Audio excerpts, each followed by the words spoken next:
Hello everyone, welcome once again to Talking Health with Dr. Laz, your favorite health program on television. Of course, we are reaching you from your channel of choice, the Africa Independent Television from Nigeria's capital, Abuja. My name is Dr. Laz Eze.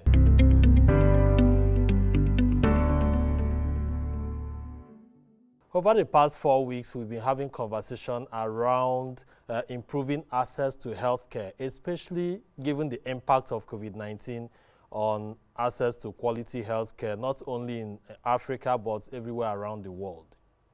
Yes, we started from talking about a key block of the health system, human resource for health, how we can make our healthcare workers have better access to health. And we also talked about the use of technology, leveraging on tech to improve access to health for everyone. Of course, the previous week we talked about health insurance, how we can expand health insurance and remove the financial barriers to accessing quality healthcare.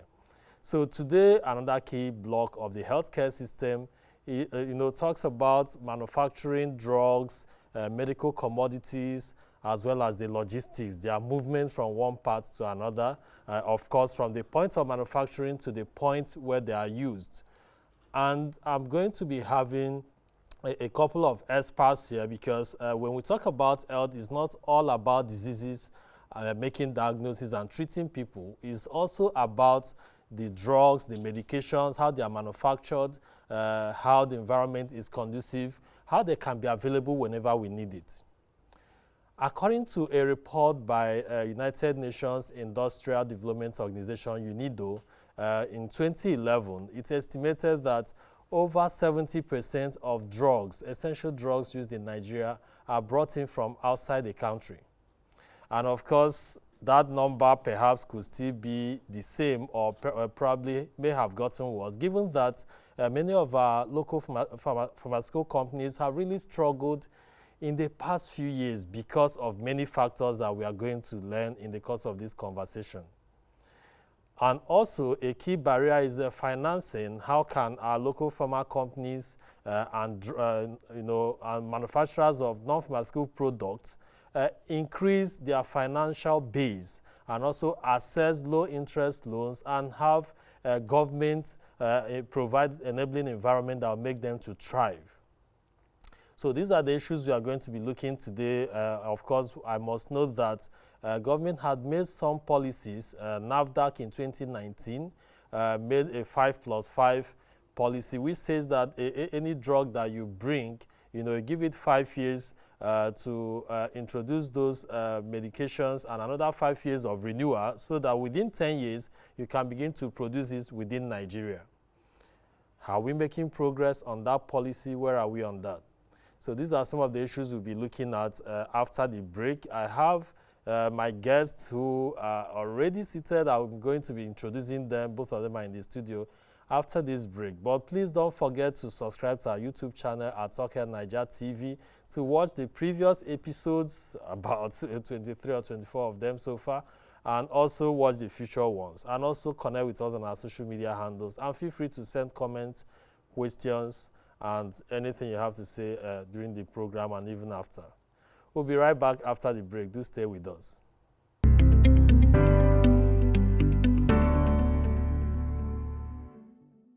Welcome back to Talking Health with Dr. Laz, your favorite health program on television.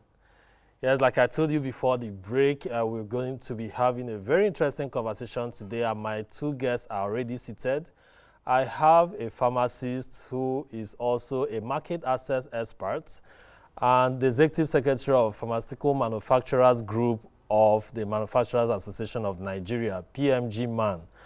Frank Muoneme, you're welcome to the program. Thank you so much for having me.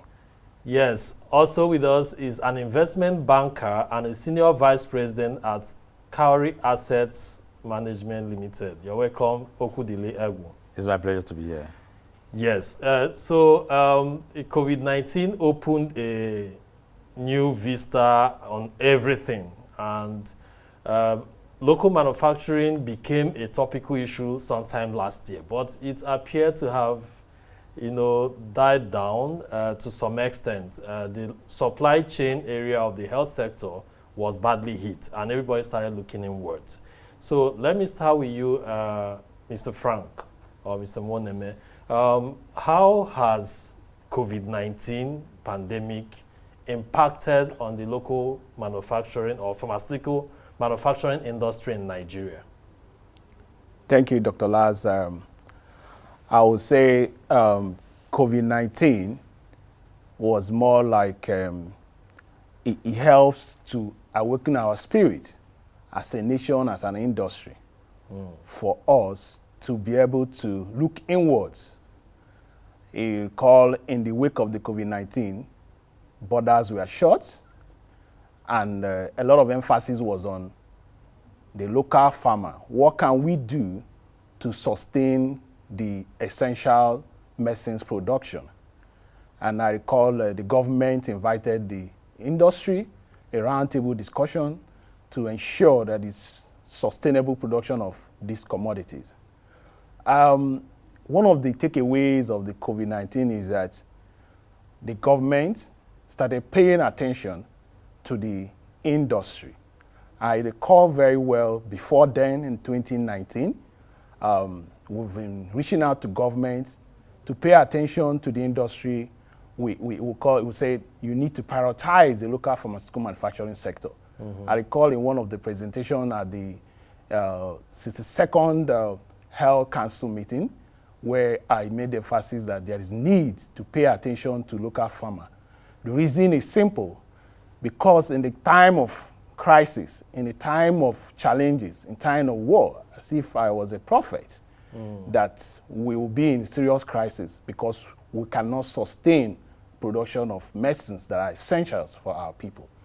And 2019, that was when the presentation happened, and boom, 2020, we are in COVID-19. So would you say there's been some positive impact? You feel that there is now better attention from the part of government towards supporting local manufacturing? One of the takeaways is that I also recall before then we were asking for 300 billion from Bank of Industry, which we've been on trying to see how we can access the fund, asking for them to be given to us as single digit. It never came. But then, in the wake of COVID-19, of course, you are aware, CBN gave the industry intervention fund for the health sector, 100 billion. 100 billion naira. 100 billion. And I can tell you it was a great news for the industry. However, I would say that the percentage of access that fund is not that encouraging. They are not up to 7% of the industry. So is it that the industries are not interested in accessing the industry funds? They are interested, but there is always a bottleneck involved in accessing the loan. Of course, you know that it starts from the lender's bank. CBN is just, they don't give you the loan direct. You have to use a lender bank to be able to access the fund. There's a lot of bottleneck around. What are some of those bottlenecks? Of course, some would say good governance. Some would say the funds, that manufacturing sector is a long-term investment. If you look at it from the perspective of returns on investments, making a business case alone, without looking at it from the perspective of medicine security, building a long-term pharmaceutical sector that is inclusive to take care of in cases that we are in right now. It will be very difficult to be able to assess the loan, because I can tell you, returns on investment in manufacturing sector is not like as if you're an importer importing medicine. Those returns on investments are not, you can't match it. So what you're saying is you have a higher return if you are importing compared to if you are producing in Nigeria. Oh, it's amazing. If you are importing, you go to the bank, you smile home. Yeah, and in fact, we always say that the manufacturers of pharmaceutical products in Nigeria, they are patriots.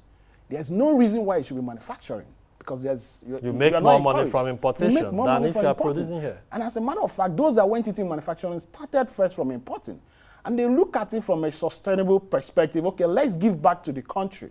Let's see how we can build, to be able to produce the products for our Nigerians. But unfortunately, some of them, when they look back, they ask, why did they go into this investment? Because it is not that encouraging. However, because it's a patriotic act, members are still doing that. Okay, we'll come back to that. You use the language medicine security. I'll be asking you more questions around that. But since we talked about financing and we have an investment banker also on the program, Mr. Okwudili Egwu, financing is a challenge. Say about 7% or less have actually accessed the 100 billion, which I learned is 50 billion that is available for the local manufacturing industries. So from your own perspective, are there opportunities you think the local manufacturers could access funds perhaps at lower interest rates? Yeah, sure. The financial market has two components. You have the money market, which is where the CBN and the commercial banks play in. And then we have the capital market, which is a market for long-term capital formation. So if you are looking for long-term funds that you need for long terms for business expansion, you go and look into the capital market. And in the capital market, you have basically two products that you can avail yourself to raise long-term capital. We have the equity capital and we have the long-term bond instruments. It's interesting to also say here that some local pharmaceutical companies that are quoted in our capital market, and they've been able to raise funds. I'm aware that Pharmaceutical just about 2 weeks ago raised over 10 billion from the local debt market at single digit. Now we need to understand that today the interest rate across the banks is single digit. If you deposit money in the banks today, the highest you can get is 2%, 3%. And the treasury rate has also dropped to about 1-2%. So if you have the corporate culture, the structure, and the balance sheet, you can indeed approach the capital market.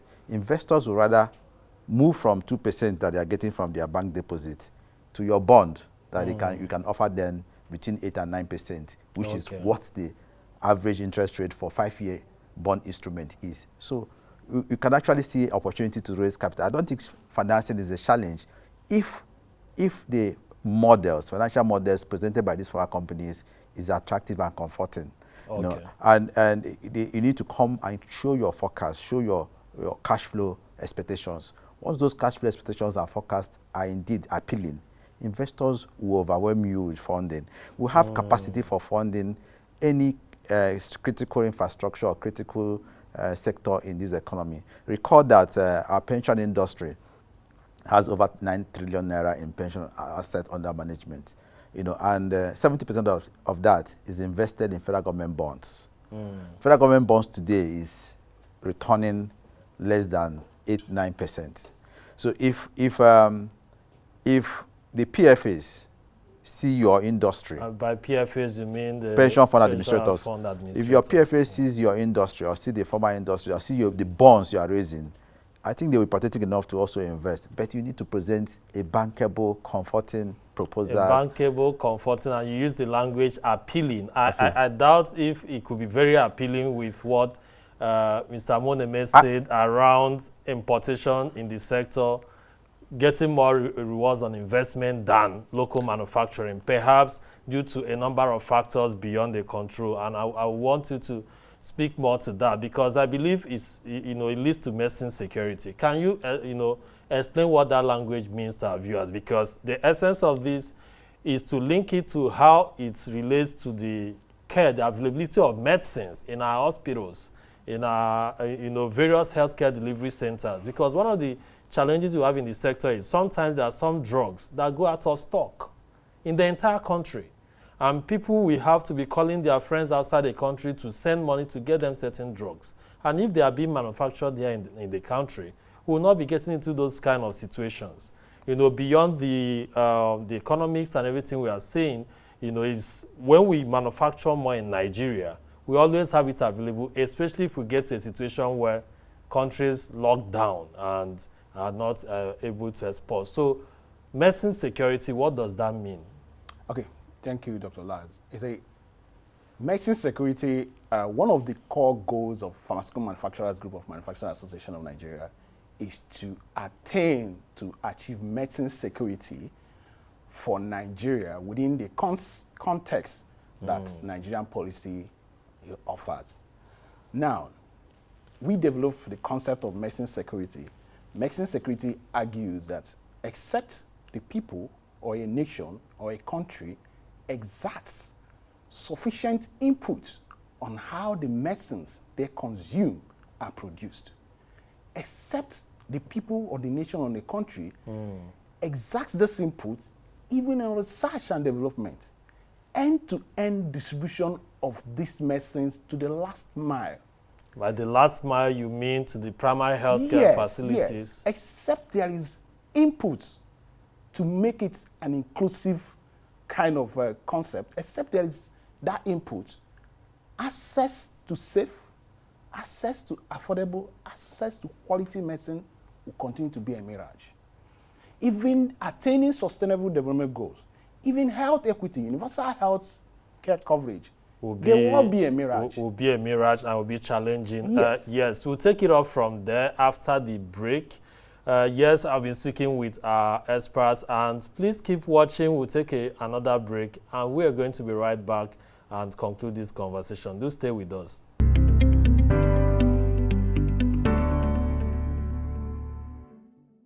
Welcome back to Talking Health with Dr. Laz, your favorite health program on television.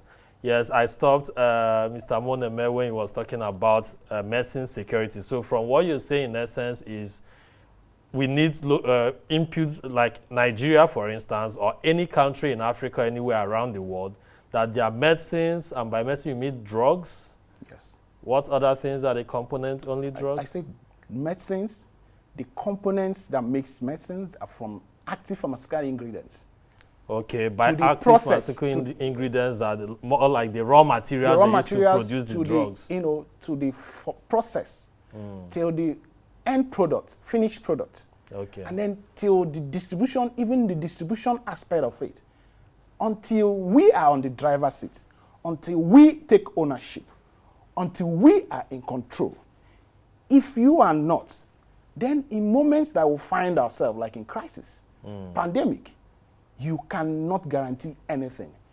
So when people talk about sustainable development goals, and I say, you cannot achieve sustainable development goals without looking at medicine security. So what do we need to do as a country to achieve this? We need to prioritize the local pharmaceutical sector with the right policies. Okay. The right policies. What are examples of those policies? For instance, there should be incentives. As I'm talking right now. Like tax incentives? Yes, as I'm talking right now, raw materials over time wasn't VATed. They are not VATable.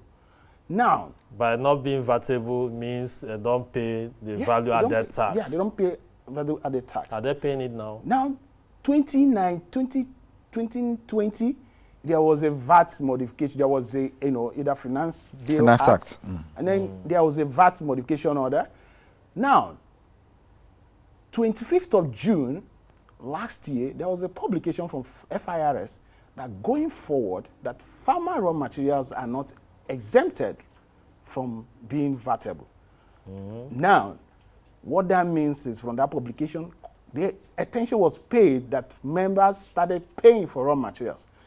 So what's the implication of that? The implication is finished products are not VATable. So the raw materials that you are putting, you are VATing it. Then what are you saying? You're saying all of us should close shop. Because you can't compete with cheaper drugs. You cannot compete. I'm sure Okwudili was listening given this kind of situation, what would you want to recommend as someone who plays in this space of investment banking? But this one is not just access to funds, because you talked about their books have to be encouraging for them to be able to access cheaper finances. But as it is with some of these external factors and policies, it looks like they may not even be able to encourage people like you to provide those options. What would you want to say to that?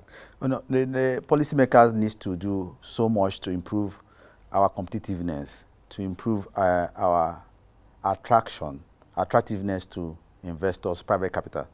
Now, indices that shows that last year, 2020, we were able to attract very little in foreign direct investment.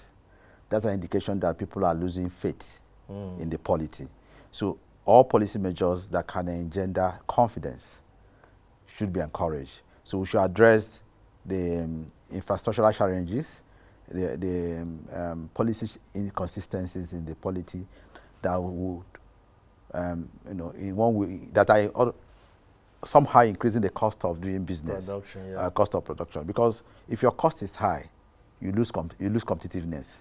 So the policy should be such that makes operating in Nigeria the first choice, towards achieving medicine security. Yes, thank you very much for that. We have less than 5 minutes to end this program, and I have a lot of things I want Mr. Muoneme to speak to. Last year, issues around production of hand sanitizers became topical, and a lot of Nigerians started, getting stuff done. Face mask, vaccine has been a major topic in recent times. It was reported at some point that the Federal Ministry of Health requested 400 billion naira to import vaccines. And some persons argued, including me, actually did an article around that to say that, okay, could we use 50% of this amount and support the local manufacturers? Perhaps they could come up with something. So what's your take on how active has the pharmaceutical space been, the local pharmaceutical space, since COVID-19 came up? Do we have many of our companies now producing some of the commodities we need for COVID-19?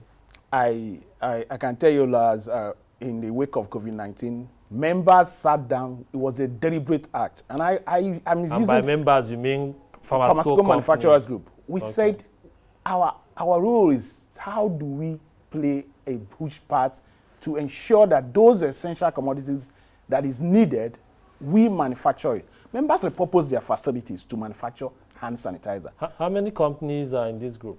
We are more than 120 active members. Pharmaceutical companies in Nigeria? In Nigeria. And we are importing over 70% of our medications from outside. 60%, 60% of products they use in West Africa. Nigeria plays the biggest role in pharmaceutical space. And members, it will interest you to know that even in the time of COVID-19, in time of Ebola, some members set up line to manufacture hand sanitizer. And after Ebola, those lines started rusting because nobody patronizes made in Nigerian hand sanitizer.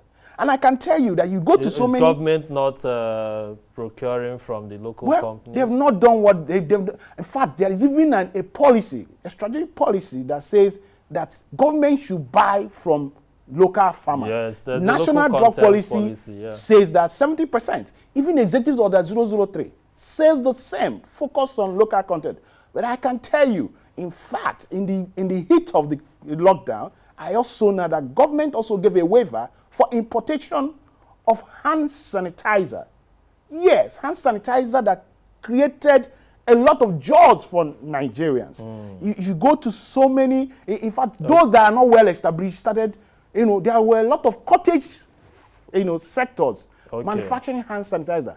And it will amaze you that I enter one of the Nigerian airlines, and what I see is hand sanitizer from other African countries.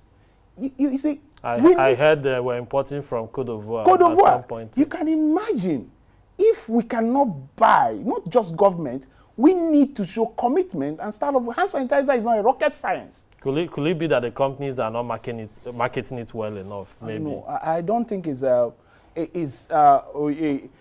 the government need to show the lead. Okay. So that point is well made. Just for a few seconds, because we are really out of time, the 5+5 policy of NAFDAC, how well has it helped the industry? It started by the introduction. You said it started 2019. Well, as a matter of fact, it was a concept that started in the time of Dollar Akonyere.